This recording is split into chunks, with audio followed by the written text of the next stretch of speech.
Barricades, tear gas and water cannons on the police side, stones and a good sprint on the protesters' front. For political leaders that included Azimio Umoja principals Raila Odinga, Kalonzo Musyoka and Karua, a teary drive through clouds of exploding canisters and a regular plunge against the oncoming stream fired by rampant police water cannons. In total, more than 5 hours of a rough encounter between the police and protesters aiming for the central business district and presumably the State House, Nairobi. Chemutai Goin reports that the Azimio leader now says the protest will be every Monday.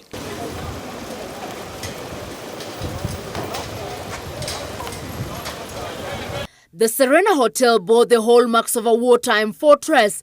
Heavily equipped police units took position around the hotel as it emerged that the Azimio leaders, led by Raila Odinga, were holed up here, waiting to either lead or join protesters into the city or to State House as earlier announced. When the Azimio leaders emerged to address the media, the showdown began. Water cannon jets landed to greet Raila as he attempted to speak directly to the anti-riot police. The attempts to negotiate with the police officers to allow them address their supporters fell on deaf ears as police replied by lobbing tear gas canisters, forcing the leaders to drive off. Then the attempt by the motorcade to storm the central business district through the Kenyatta Avenue was thwarted. Odinga had Sunday called on their supporters to converge at the Kenyatta International Convention Center KICC, where the crowd would then march to the house on the hill to present their lamentations, which include reclaiming their stolen victory. The convoy was forced to change route, using the Uhuru Highway to join Lusaka Road as the protest was moved to parts of Isli and Mathare. It was in Isli that Odinga announced that there was no looking back as Monday protests marked the beginning of a fight of justice. Tena Jumatatu ijayo tuko maandamano. Sawa.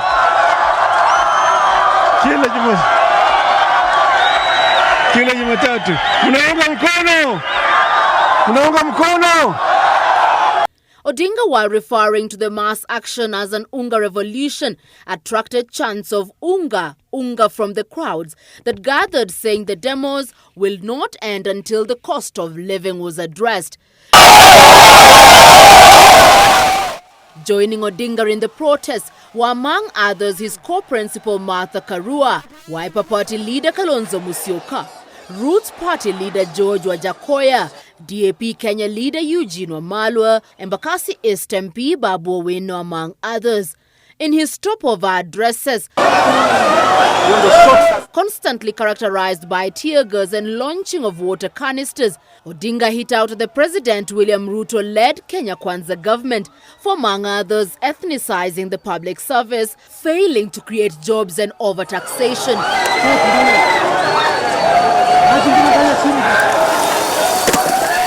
And though it was expected that the convoy would once again make an attempt to enter the CBD through alternative routes,